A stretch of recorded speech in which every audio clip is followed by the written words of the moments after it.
Bucking చంద్ర చటర్జీ చటోపాధ్యాయ ఇచ్చినటువంటి నినాదం ఆనందగిరి పుస్తకం నుంచి సంగ్రహించినటువంటిది 1896లో పడినటువంటిది. ఏదైతే రవీంద్రనాథ్ ఠాగూర్ గారి యొక్క గళం నుంచి ఉద్భవించినటువంటి వందే మాతర గీతం ఏదైతే ఉందో ఈనాడు ఆలపించాల్సినటువంటి సమయం ఆసన్నమైంది. ఎందుకంటే దేశంలో ఇంతకాలం బానిసత్వానికి ఆనవాళ్లుగా ఉన్నటువంటి కాంగ్రెస్ పార్టీ పాలకుల్లో వందే మాత్రాన్ని ముక్కలుగా నెరిగినటువంటి పరిస్థితి. ఆనాటి జవహర్లాల్ నెహ్రూ వందే మాత్రాన్ని 2 పంక్తులకు పరిమితం చేసినటువంటి భయానికి గురైనటువంటి దౌర్బల్యమైనటువంటి మనస్తత్వంతో నాడు వందే మాత్రాన్ని తగ్గించారు.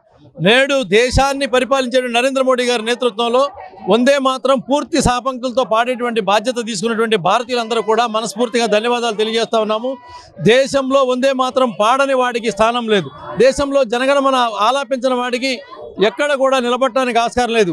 త్రివర్ణ పతాకానికి సెల్యూట్ చేయని వాడు భారతీయుడు కాదని నమ్మేటువంటి భారత ప్రధాని నరేంద్ర మోడీ గారి యొక్క నేతృత్వంలో ఈ రోజున ప్రతి భారతీయుని గుండె వందే మాత్రం ఆలపించడానికి సిద్ధంగా ఉంది. బీహార్ ఎన్నికల్లో భారతీయ జనతా పార్టీ నేతృత్వంలోని ఎన్డీఏ కూటమి విజయదుందుబి మోగించబోతుంది. ఫెయిల్యూర్ అయినటువంటి టపాకాయలు కాల్చుతున్నటువంటి రాహుల్ గాంధీకి చంపపెట్టుగా మారినటువంటి పరిస్థితి. ఈ వందే మాత్రం 150 జరుపుకోవటం అనేది అసలు ఆ 150 సంవత్సరాలకి ఈ ఉత్సవం జరుపుకోవాలనే ఆలోచన రావటం చాలా గొప్ప ఆనాడు నిజంగా ఎవరైతే ఆయన బకింగ్ చంద్ర చటోపాధ్యాయ వారు చెప్పారో రాశారో మాట్లాడారో ఆ స్ఫూర్తి వాళ్ళు ఇక్కడ కనపడుతుంది. చాలా సంతోషం. ఇవి తరచుగా ఎక్కువగా జరుగుతుంటేనే దేశభక్తే కాకుండా ఇవాళ దేశంలో రాష్ట్రంలో కొన్ని అవాంఛనీయ సంఘటనలు జరగకుండా లేకపోతే మతాల పేరుతో కులాల పేరుతో జరుగుతున్నటువంటి అక్కడక్కడ సంఘటనలు వాటన్నిటినీ ప్రక్కకి నెట్టాలి అని అంటే ప్రజల్ని దేశభక్తియుతంగా తీసుకుపోవాలంటే ఇట్లాంటి ఉత్సవాలు అవసరం. వందే మాతరం గీత రచన చేసి 150 సంవత్సరాలు అయిన సందర్భంగా ఈ సంవత్సరం పాటు ఈ రోజు నుంచి సంవత్సరం పాటు కేంద్ర ప్రభుత్వం అన్ని దేశవ్యాప్తంగా అన్ని రాష్ట్రాల్లోనూ కూడా మరి యొక్క వందే మాతరం యొక్క ఒక విధంగా ఉత్సవాలు మరి జరుపుతున్నది.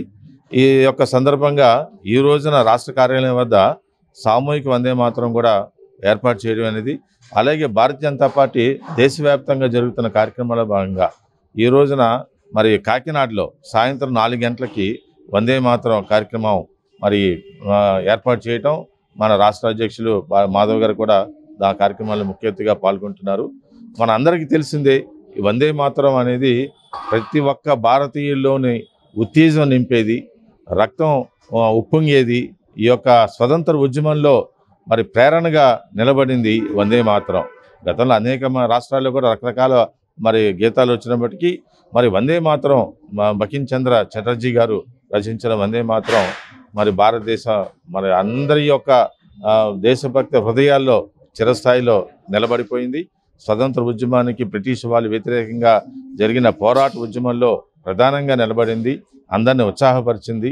అనేక మంది శిక్షలు అనుభవిస్తూ కూడా వందే మాతరం నినాదంతో ముందుకు సాగిన ఉద్యమం అది. మరి కొరడా దెబ్బలు తింటూ కూడా వందే మాతరం నిర్వహించిన సంఘటనలు భారతదేశంలో ఉన్నాయి. కాబట్టి వందే మాతరం సందర్భంగా మరి ఈ యొక్క దేశ ప్రజలందరూ కూడా దేశభక్తియుతంగా మరి ఆలోచన చేయటం, దేశభక్తి మరోసారి పెంపొందించే విధంగా ఆలోచన చేయాలనే ఉద్దేశంతోనే ఈ యొక్క కేంద్ర ప్రభుత్వం ఈ దేశవ్యాప్తంగా సంవత్సరం పాటు ఈ యొక్క ఉత్సవాలు మరి సామూహికంగా ఆలాపన చేయటం, మరి అందరు హృదయాల్లో చిరస్థాయిలో నిలబడే విధంగా ఈ కార్యక్రమాలు నిర్వహిస్తున్నాము.